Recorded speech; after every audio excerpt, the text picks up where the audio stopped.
Vamos a orar entonces. Oremos juntos, ¿sí? Señor, una vez más estamos dispuestos a escuchar tu palabra y queremos de verdad escucarla. Señor, es nuestra intención el ser obedientes a ti y el buscar hacer tu voluntad. Por favor, dirígenos durante este tiempo en el que vamos a estudiar tu palabra y enséñanos tu grandeza, tu dulzura. Déjanos percibir un poquito de las maravillosas glorias tuyas, tu bondad, tu misericordia, tu gracia, tu justicia, tu poder, tu inmensa sabiduría. Y que tú, Señor, sabio y dueño de todas las cosas, y tú que has hecho todas las cosas con inteligencia, Señor, seas adorado por nuestros corazones, sinceramente, y con mucho cariño, con un cariño profundo. Que nuestro corazón pueda ser capaz de ver y de atesorar las grandezas de tu ley. Te lo pedimos en el nombre de Jesús. Amén. Sale. Pues vamos a comenzar con nuestro estudio de Marcos y dice así la palabra de Dios. ¿Sale? Volviendo a salir de la región de Tiro, vino por Sidón al mar de Galilea, pasando por la región de Decápolis, y le trajeron un sordo y tartamudo, y le rogaron que le pusiera la mano encima. Y tomándole aparte de la gente, metió los dedos en las orejas de él, y escupiendo tocó su lengua, y levantando los ojos al cielo, gimió, y le dijo, Efata, es decir, sea abierto. Al momento fueron abiertos sus oídos, y se le desató la ligadura de la lengua, y hablaba bien. Y les mandó que no lo dijesen a nadie, pero cuanto más les mandaba, tanto más lo divulgaban. Y en gran manera se maravillaban diciendo, bien lo ha hecho todo. Hace a los sordos oír y a los mudos hablar. Esta mañana les dibujé aquí un mapita que espero les ayude un poquito a reconocer la ruta que Jesús hizo. La última vez que nosotros dejamos al Señor Jesús, estaba en Tiro con la mujer sirofenicia. ¿Se acuerdan de la mujer sirofenicia, la de los perrillos? Bueno, el Señor Jesús estaba ahí en Tiro y él dice que, la Biblia dice que saliendo de la región de Tiro vino por Sidón al mar de Galilea. Cerca de Jerusalén hay algunas otras regiones. Esta región de aquí que ustedes pueden ver, junto al mar Muerto, o de aquí donde está mi mano, es la región de Judea. Aquí estaba Samaria, donde estaban los samaritanos. Uh-huh. Y aquí está Galilea, y aquí está Decápolis, y hay otras regiones así. Uh-huh. Entonces, el Señor estaba aquí en Tiro. La Biblia dice que él quería ir a Galilea, pero de Tiro se fue a Sidón. Sidón está a unos 32 kilómetros al norte. Y luego, la Biblia dice que fue al oeste, a la región de Decápolis. Y de Decápolis se pasó a Galilea.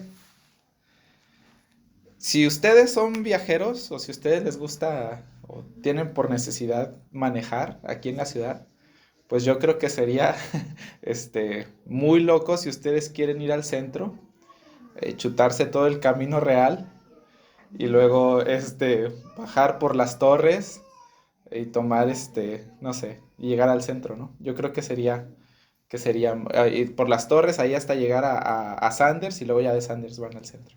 Yo creo que sería muy mala idea.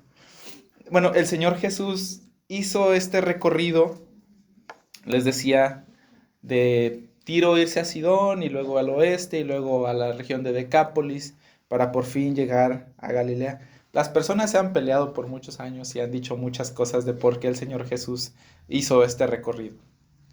Esta es mi respuesta. No sé. La verdad no sé.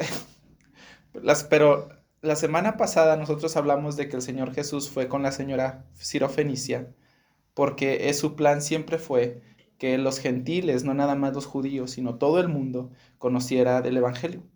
Ese sí fue siempre su plan. desde Génesis. Todas estas regiones que nosotros tenemos aquí, después aquí ya está la región de Tarso y todo eso, la ciudad de Tarso. Todas estas partes de aquí son gentiles. De hecho, aquí en Decápolis se han encontrado así muchas estatuas y templos de Zeus, de Artemisa y de muchos dioses griegos. Afrodita y todo eso. Yo creo que el Señor Jesús quiso pasar por ahí exclusivamente para dejar saber al mundo gentil que también Él venía para ellos y para que sus discípulos lo pudieran entender. Los discípulos son la primera generación de pastores y de líderes que el Señor Jesús iba a dejar.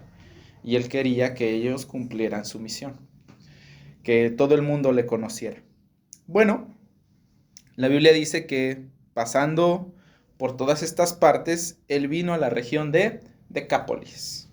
El Señor Jesús está aquí, en esta región. Decápolis significa 10 ciudades juntas. Deca es 10, polis, ciudades. Decápolis. Entonces aquí hay como, en esta región, como 10 ciudades que estaban muy cerca una de la otra y de ahí recibe su nombre. Algo que es interesante de esto es que fíjense que los gentiles de Decápolis van a buscar a Jesús. Dice el versículo 32, y le trajeron un sordo y un tartamudo y le rogaron que le pusiera la mano encima. Estos gentiles hacen lo que los fariseos nunca hicieron. Ellos fueron a buscar a Jesús reconociendo su poder. Aquí, en este mapa, les puse también una ciudad importante de Decápolis. Es la ciudad de Gádara. ¿Les suena algo?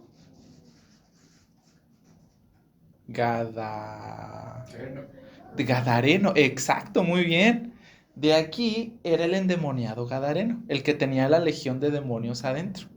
¿Se acuerdan cuál fue la orden que Jesús le dio? El endemoniado Gadareno le dijo, déjame ir contigo. Jesús le dijo, no. ¿Cuál fue la orden?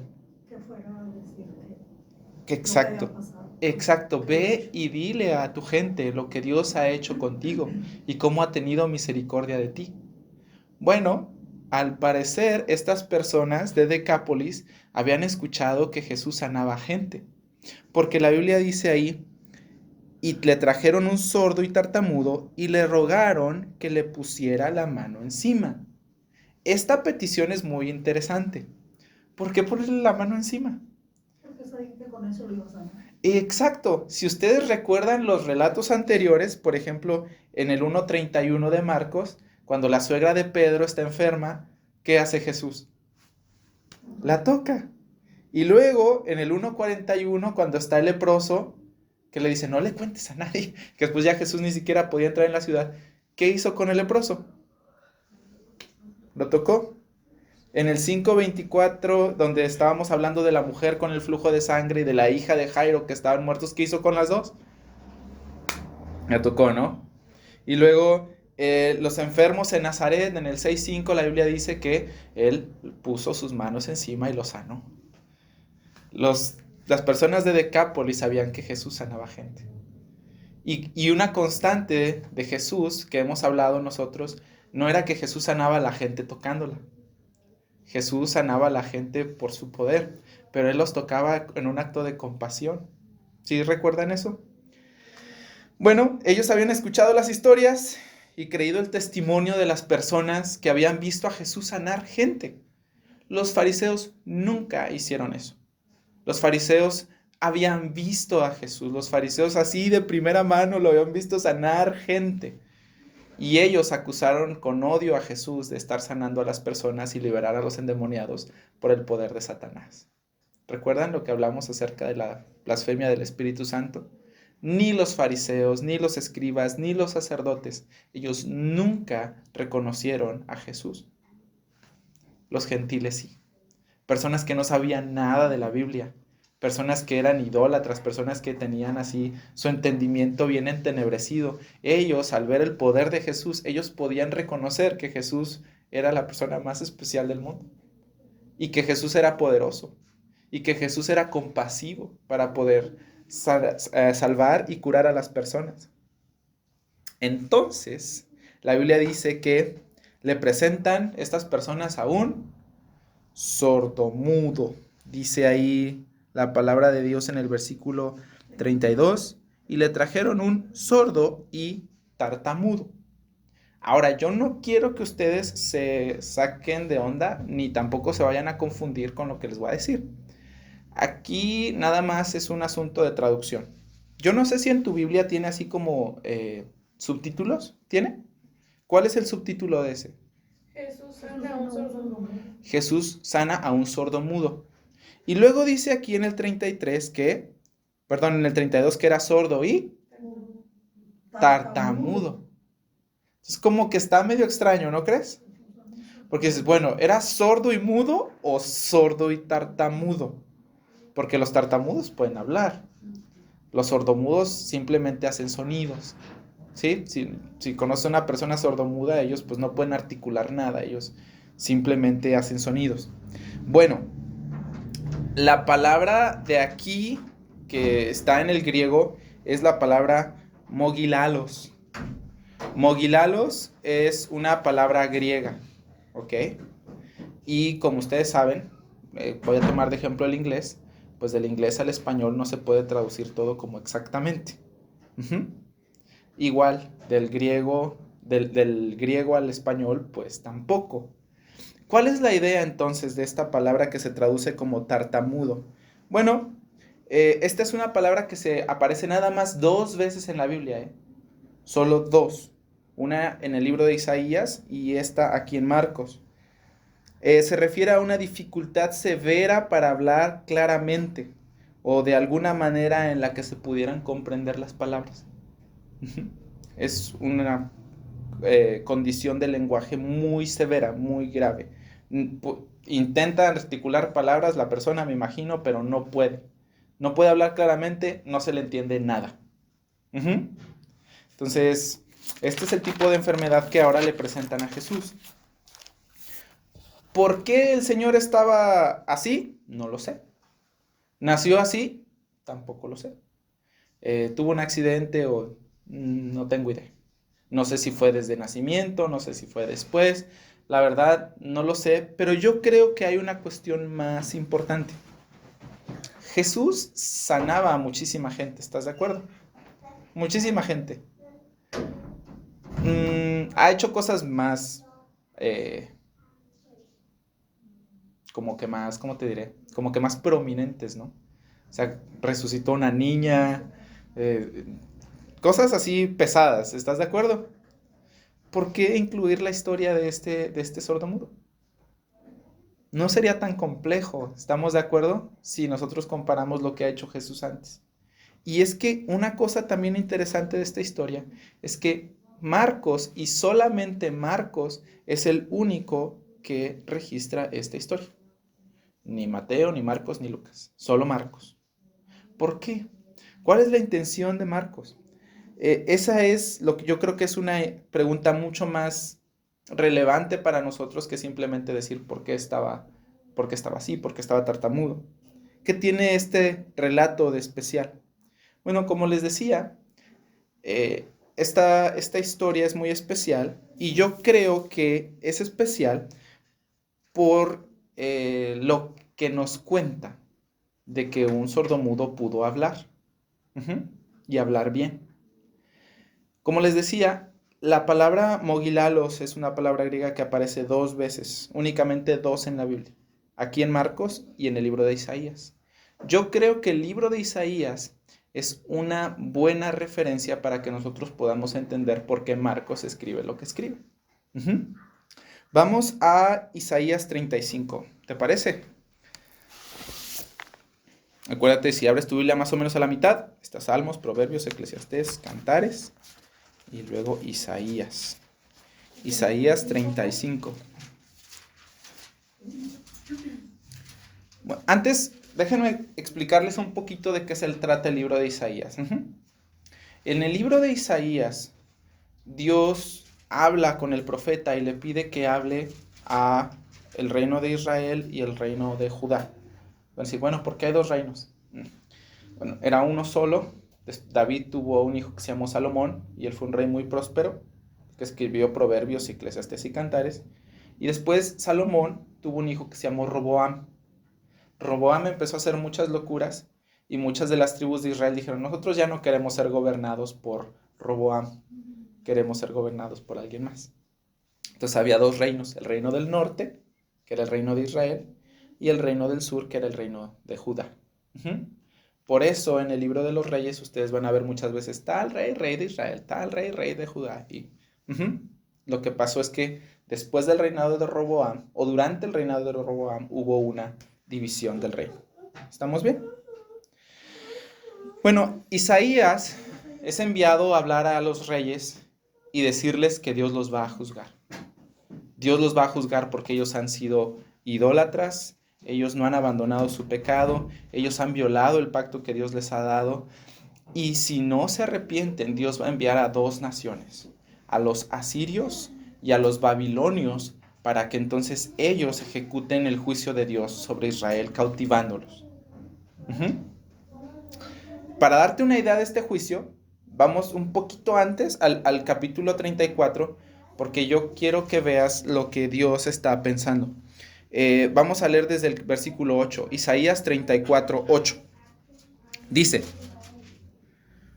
porque es día de venganza de Jehová, año de retribuciones en el pleito de Sión. Y sus arroyos, los arroyos de Sión, se convertirán en brea, y su polvo en azufre, y su tierra, en azufre, y su tierra en brea ardiente. No se apagará de noche ni de día, perpetuamente subirá humo, de generación en generación será asolada. Nunca jamás pasará nadie por ella. 34:11. Se adueñarán de ella el pelícano y el erizo, la lechuza y el cuervo morarán en ella. Y se extenderá sobre ella cordel de destrucción y niveles de asolamiento. Llamarán a sus príncipes, príncipes sin reino, y todos sus grandes serán nada. En sus alcazares, los alcazares son castillos muy fortificados, muy grandes, con murallas. Usualmente esos eran donde vivían los reyes. Dice, en sus alcazares crecerán espinos y ortigas y cardos en sus fortalezas, y serán moradas de chacales, y patio para los pollos de las avestruces. Lo que está diciendo Dios es, yo voy a asolar su tierra, y la voy a destruir, y va a estar ardiendo, dice, y va a haber humo perpetuamente. Y ustedes, príncipes, les voy a quitar su reino y su castillo, y se lo voy a dar a chacales, y a búhos y avestruces. Dios va a quitarles el reino a ellos, y se los va a dar a animales silvestres. Eso es más o menos lo que Dios está pensando. Es un juicio severo. En el libro de Isaías es un profeta que me gusta mucho porque Isaías cree todas las promesas que Dios ha dado. Dios prometió un rey salvador en el libro de Samuel. Uno que traería justicia al mundo y que traería el reino de Dios para que todos pudieran disfrutar de la bondad de Dios.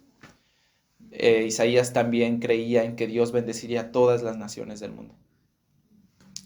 Y mira lo que escribe ahora sí, en el capítulo 35, donde encontramos esta palabra mogilalos. Dice el capítulo 35, vamos a leer desde el versículo 1.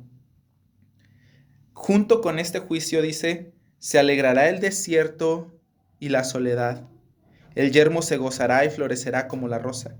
Florecerá profusamente y también se alegrará y cantará con júbilo. La gloria del Líbano le será dada. La hermosura del Carmelo y del Sarón. Estos son valles. Ellos verán la gloria de Jehová, la hermosura de nuestro Dios. Fortaleced las manos cansadas, afirmad las rodillas endebles. Decid a los de corazón opacado, esforzaos, no temáis. He aquí que vuestro Dios viene con retribución, con pago. Dios mismo vendrá y los salvará. Entonces los ojos de los ciegos serán abiertos y los oídos de los sordos se abrirán. Entonces el cojo saltará como ciervo y cantará la lengua del mudo. Porque aguas serán cavadas en el desierto y torrentes en la soledad. El lugar seco se convertirá en un estanque, y el sequedal en manaderos de aguas. En la morada de chacales, en su guarida será lugar de cañas y juntos. Y allí habrá calzada y camino, y será llamado camino de santidad. Entonces, junto con este juicio, Isaías trae esperanza. Y le dice, Dios va a juzgarlos, pero Dios no va a olvidar sus promesas. Dios traerá su reino y Dios los salvará a ustedes. Y aquí, en esta parte donde dice, y cantará la lengua del mudo. Mudo es mogilalos, es esa palabra que encontramos en Marcos. ¿Por qué Marcos está incluyendo esta historia en su evangelio? Bueno, yo creo que Marcos tenía en mente el pasaje de Isaías cuando escribió esto. Es la única parte del Antiguo Testamento donde esto se escribe. Ahora ustedes van a decir, a ver, espérame un poquito, Carlos. Yo sé que el Antiguo Testamento se escribió en hebreo. Entonces, ¿por qué nos estás diciendo que mogilalos, que es una palabra griega, aparece en el Antiguo Testamento? Bueno, lo que pasa es que hace mucho tiempo un rey quiso una traducción del Antiguo Testamento de los judíos en griego. El griego era antes como nuestro inglés de ahora. El inglés se usa para todo, los negocios, los viajes, todo. Era más o menos así. Y entonces ese rey juntó a 70 ancianos y eruditos judíos, salud, que pudieran traducir el Antiguo Testamento. Esos eruditos eran 70. Por eso esa traducción del Antiguo Testamento al griego se llama la Septuaginta. ¿Sale? Entonces, de ahí que en Isaías sea la única parte que nosotros podamos encontrar mogilalos. Como les dije, yo creo que Marcos tiene este pasaje porque yo pienso que Marcos está viendo a este gentil siendo sanado, no nada más a los judíos, sino al mundo entero. Dios bendiciendo a todas las naciones, como les decía hace ratito, lo mismo que creía Isaías. Y cómo Dios sanaba a los sordos, a los cojos, a los ciegos, a los mudos. Entonces Marcos, como viendo el principio del establecimiento de este rey salvador que viene, pone la historia de este hombre que no puede escuchar ni hablar. Yo pienso que Marcos nos está introduciendo a Jesús como el Rey Salvador, el verdadero Rey Salvador que Dios enviaría al mundo para bendecir a las naciones. Ahora, vamos a regresar a Marcos.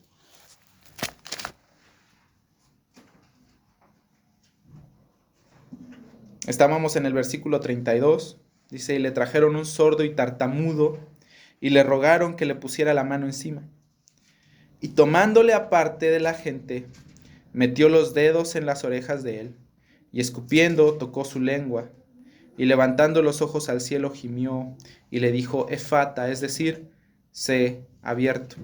Y al momento fueron abiertos sus oídos, y se desató la ligadura de su lengua, y él hablaba bien. ¿Qué manera de sanar a este hombre? De verdad es bien impactante para mí. Por varias razones. Déjame te cuento la primera. La Biblia dice que lo tomó aparte, ¿verdad? Antes las personas, especialmente en la cultura judía y griega, más los griegos eran súper amantes de la estética y de la belleza. Ellos como que aislaban a las personas que tenían cierta condición congénita, alguna malformación. Era difícil para ellos encontrar trabajo, era muy difícil para ellos ser incluidos en la vida social de la comunidad, era muy, muy complejo. Hombres así eran muy solitarios, la gente usualmente no los quería. Gracias a Dios este hombre tenía a alguien que le importaba lo suficiente como para llevarlo con Jesús. Pero ahora este hombre que había sentido el rechazo por tantos años de su gente, tenía la atención de Jesús completita para él. Jesús no ignoró a la otra gente, él decidió simplemente dedicarse a él por un tiempo. lo tomó aparte.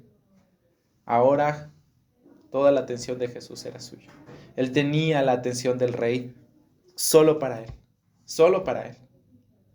Tal vez tú te podrías dar una idea de esto pensando en que tal vez hay alguna persona que tú admires y que tú dices, va a comer conmigo, ¿no? Ajá. Sería algo interesante, ¿no? Sería algo que tal vez produciría alegría a tu corazón.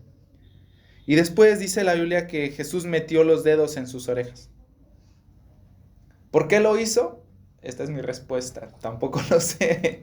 No lo sé. Jesús es muy raro en el sentido, no de que es extraño así como, sino que es raro en el sentido que es muy poco común. Jesús hace cosas que la gente usualmente no hacemos. Jesús es bueno. O igual él nomás con haberlo tocado lo pudo haber curado. Correcto. Y hizo aquí cosas extrañas. Pero yo no sé por qué no. El pastor John MacArthur, él sugiere lo siguiente. Sugiere que, dice John MacArthur, en un acto de compasión, Jesús deja saber al hombre que él sabe su necesidad. Jesús, dice el pastor MacArthur, que él está haciendo como algún tipo de lenguaje de señas. Entonces le mete la mano, yo sé cuál es el problema. Ajá. ¿Jesús tenía que hacer eso? No. Pero Jesús, siendo compasivo y queriendo aliviar el corazón de este hombre, dice, a ver, espérate, yo sé qué traes. Por eso te estoy trayendo conmigo. Porque yo sé que no puedes escuchar. Jesús se interesó verdaderamente por este hombre. No fue nada más como de que, sí, te curo, ya, vete a tu casa. La verdad, la compasión de Jesús es muy grande. Él metió los dedos en las orejas y después dice la Biblia que escupiendo tocó su lengua. Tienen cara así como de que no. Bueno, para los judíos la saliva era un fluido impuro, no era limpio. De hecho, la Biblia dice que si alguien te escupía, tú tenías que bañarte y estabas inmundo todo el día, hasta el siguiente. Entonces, eso es lo que dice la Biblia en Levítico. Dios lo puso así.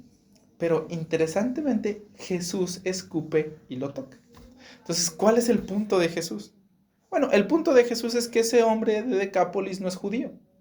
Las personas del mundo antiguo pensaban que las personas que tenían poderes para sanar o que eran buenos sanadores usaban su saliva. Ellos pensaban que la saliva tenía propiedades curativas. Entonces, cuando Jesús escupe y toca su lengua, lo que le está diciendo es, te voy a curar. Yo sé lo que hago. Jesús es bien compasivo. No deja de asombrarme su capacidad de ser compasivo con las personas. Tal vez este hombre había sido bien malvado, bien idólatra, había ofendido a Dios de muchas maneras. En el culto de Afrodita, por ejemplo, era muy similar al de Astaret que les dije la semana pasada, ¿no? Que se hacía con prostitución, la adoración a la diosa. No sé, terrible. Pudo haber sido terrible. Yo no trato así a las personas que me ofenden. Y usualmente yo no intento ser compasivo con las personas que me ofenden. Yo brinco rápido. Jesús no es así. Y ojalá que todos nosotros pudiéramos ser más como Jesús es, ¿no? Que con las personas, a veces incluso con las personas que hasta tienen un accidente, o sea, no buscan hacernos daño ni buscan ofendernos, simplemente tienen un accidente que nos afecta negativamente a nosotros. Nosotros a veces somos muy severos. Yo por lo menos sí. Y ni siquiera quiso ofenderte. Jesús fue compasivo con los que le ofendieron. Entonces, no me deja de asombrarme la compasión de Jesús. Dice, le tocó a las orejas y escupiendo tocó su lengua y levantando los ojos al cielo, Jesús gimió. Algo así. Así como, yo me imagino que Jesús levantó los ojos al cielo como diciendo, suspirando, diciendo, Padre, mira a este pobre. Ayúdalo, sánalo. Jesús, de alguna manera, antes de que el sordomudo pudiera escuchar, Jesús estaba haciéndole saber, no de dónde vendría su sanación. No de que lo tocara, como la gente de Decápolis pensaba. Ajá, tócalo, tócalo. No, esto no viene ni de que te toquen, ni de que te escupan. No, tu sanidad, tu salvación va a venir de Dios. Mucho antes de ser sanado, Jesús ya le estaba dejando a este hombre saber todo. Y al final, en el versículo 34, dice, levantando los ojos al cielo, gimió y le dijo, Efata. Efata es una palabra aramea, y Marcos, como sabe que sus lectores son romanos principalmente, pues se las traduce, que quiere decir, sea abierto. Y al momento, dice, fueron abiertos sus oídos y se le desató la ligadura de su lengua y hablaba bien. Hablaba bien. Él fue sano hasta que Jesús ordenó que fuese sano. No fue la saliva de Jesús, no fue el rito que Jesús hizo de tocar, no fue nada de lo que Jesús, ninguna de las acciones de Jesús, fue su palabra la que sanó a este hombre.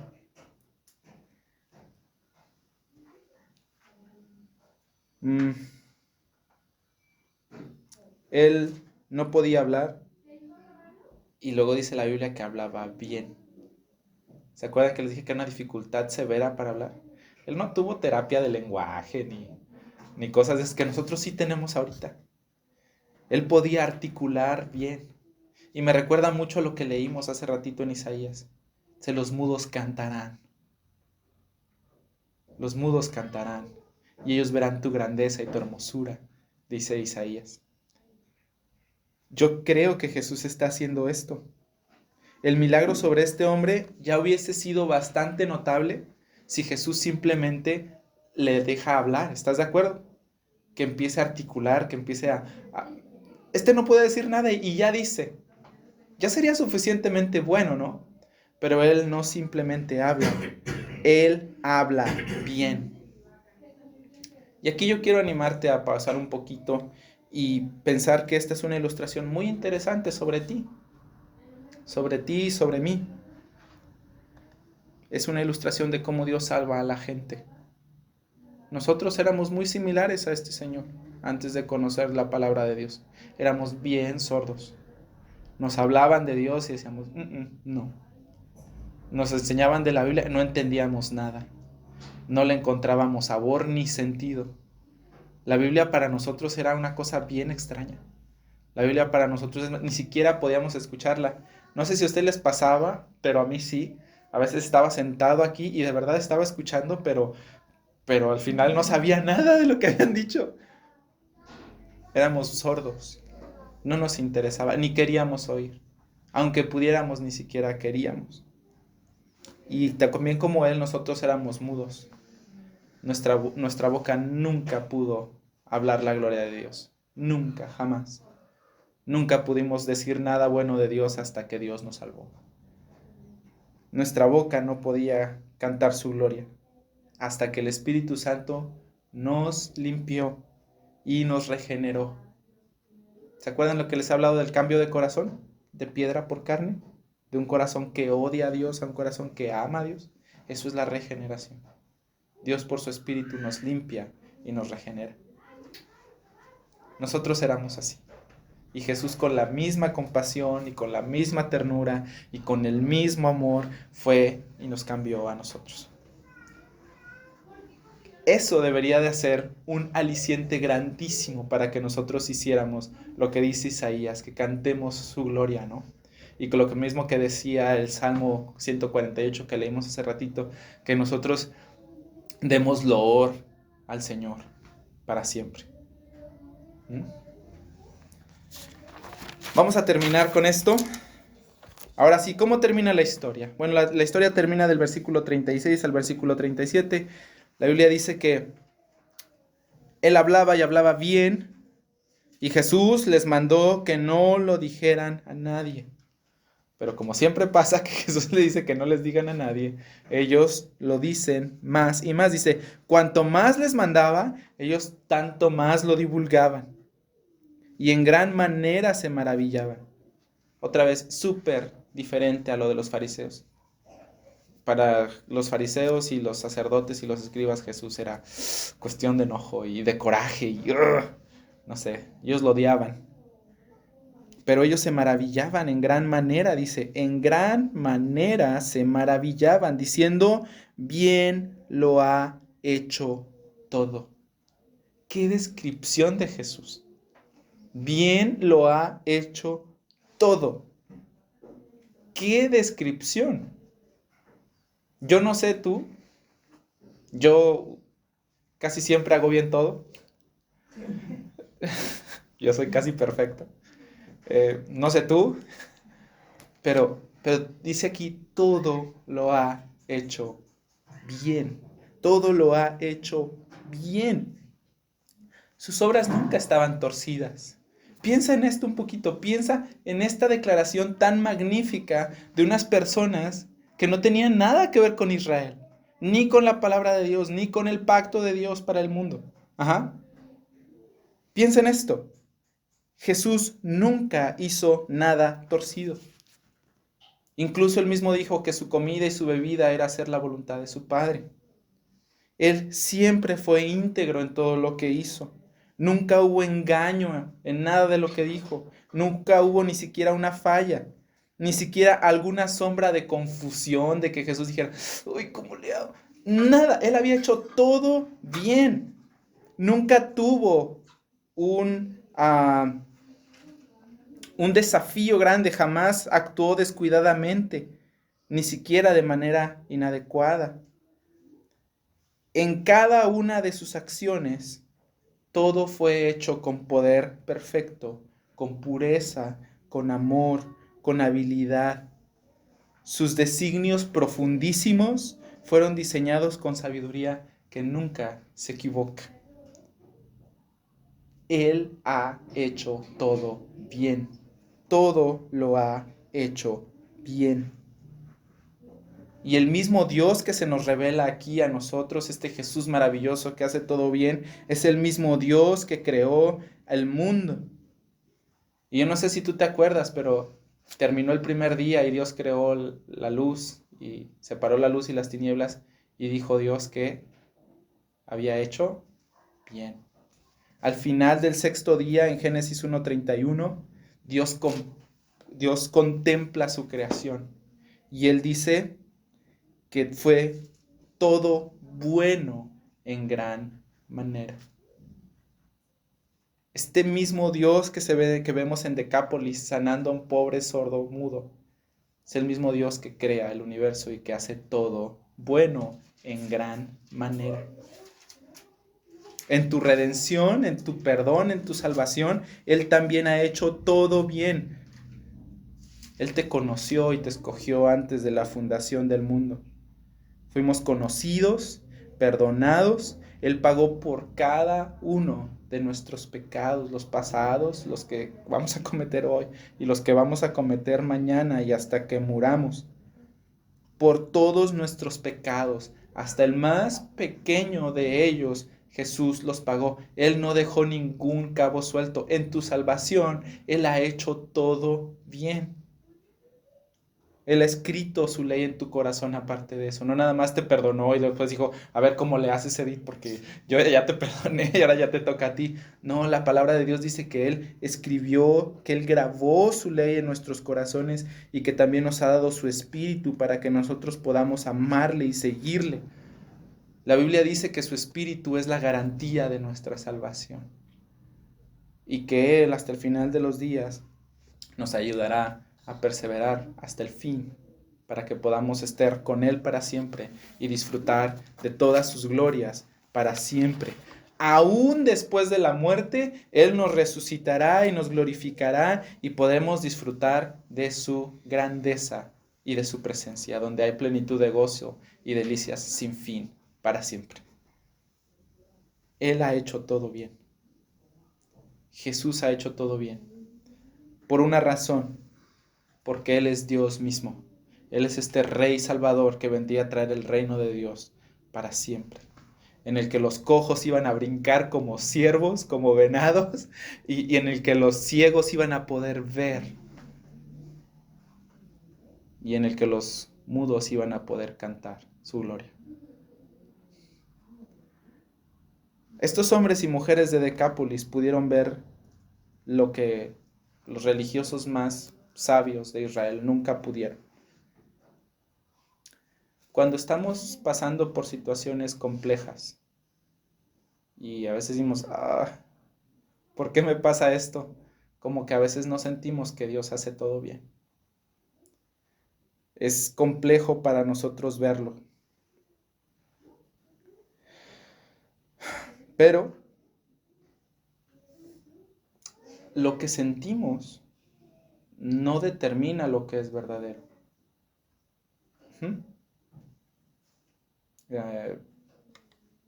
A veces nosotros nos sentimos así, ¿no? Que yo siento que nadie me quiere. Bueno, pues es que eso no es necesariamente verdad. Es que yo siento que hago todo mal. Es que eso no es necesariamente verdad. Es que yo siento que ella me está así como que tiene algo contra mí.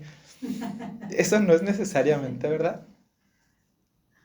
Lo que sentimos no determina la realidad de las cosas. Cuando pasa algo decimos es que Dios me castiga. Podría ser que sí. Podría ser que sí.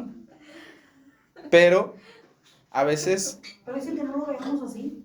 Sí, lo que yo digo es que nuestros sentimientos no siempre nos dicen lo que es verdad. De hecho, la Biblia dice que engañoso es nuestro corazón y perverso más que ninguna otra cosa en el mundo. Nuestro corazón es muy engañoso y nuestro corazón cambia constantemente.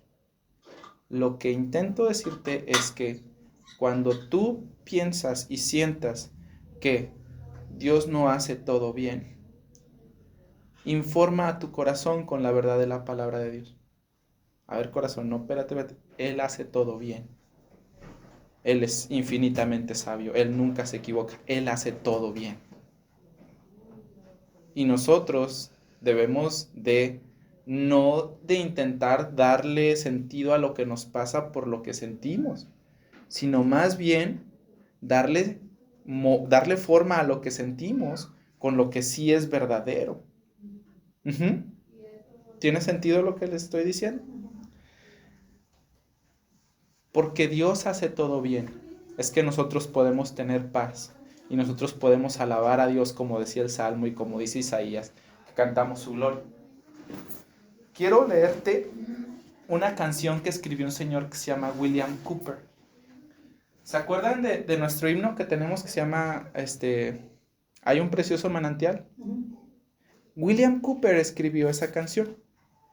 El señor Cooper vivió en 1700, en el siglo de 1700, y él fue un hombre que siempre estuvo triste. Le pasaron muchas cosas muy complejas, y él escribió un himno que se llama God Moves in a Mysterious Way. Se llama Dios obra de formas misteriosas. ¿Me dejas leértelo? Él lo escribió en 1773. Escucha. Dios se mueve de manera misteriosa para realizar sus maravillas. Él pone sus huellas sobre el mar y cabalga sobre la tormenta. En lo profundo de minas insondables, hechas con una habilidad que nunca se equivoca, Él atesora sus resplandecientes designios y obra su soberana voluntad. Santos llenos de temor, tengan valor. Las nubes que tanto temen están repletas de misericordia y romperán en bendiciones sobre sus cabezas. No juzguen al Señor con sus débiles sentidos, sino confíen en Él por su gracia. Detrás de una providencia que frunce el ceño, Él esconde un rostro sonriente. Sus propósitos madurarán, revelándose hora tras hora. El capullo podrá tener un amargo sabor, pero la flor va a ser dulce. La ciega incredulidad se equivoca con seguridad y escudriña la obra de Dios en vano. Dios es su propio intérprete y Él es quien dará a conocer su voluntad al final. Cuando nosotros no sintamos que Dios hace todo de manera perfecta, cuando nuestro corazón no pueda decir con alegría, Dios ha hecho todo bien, entonces nosotros debemos de informar a nuestro corazón de que Él hace todo bien, de que Él es este príncipe salvador, este rey salvador con poder perfecto, que va a traer la gloria y la voluntad de Dios a este mundo, su reino, y que Él gobernará con justicia y con poder para siempre. Dios es sabio más allá de nuestra propia comprensión. Es mucho más sabio que nosotros. Por ejemplo, en su juicio, Él no tendría por qué explicar a Israel lo que iba a hacer, ni por qué lo iba a hacer. Dios, ¿por qué vas a dar nuestra tierra a chacales y por qué vas a convertir nuestros ríos en brea? Él no tendría por qué responder eso. En su compasión Él lo hace y dice, pues porque han pecado. Los voy a castigar porque han pecado. Estaba clarísimo. Pero más allá del dolor o del que pudieras tú estar pasando o de este mundo caído, nosotros podemos ver al Rey Salvador que hace que los mudos canten. Que los mudos canten la gloria de Dios. El Redentor que hace todo bien.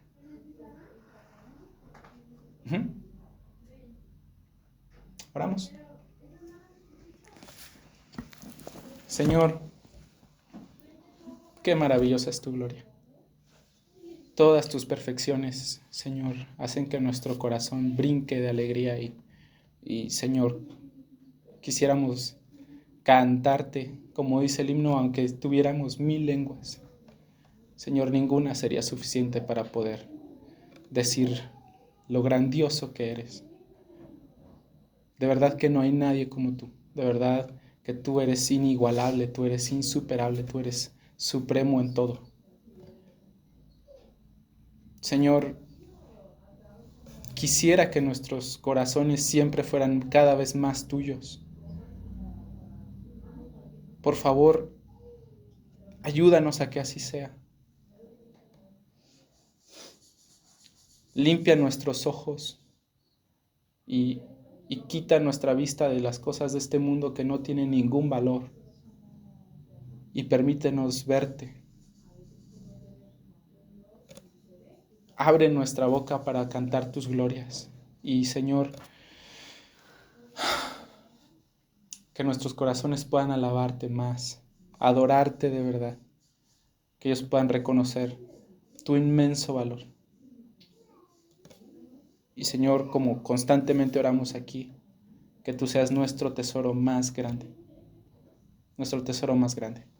Te lo pedimos en el nombre de Jesús. Amén.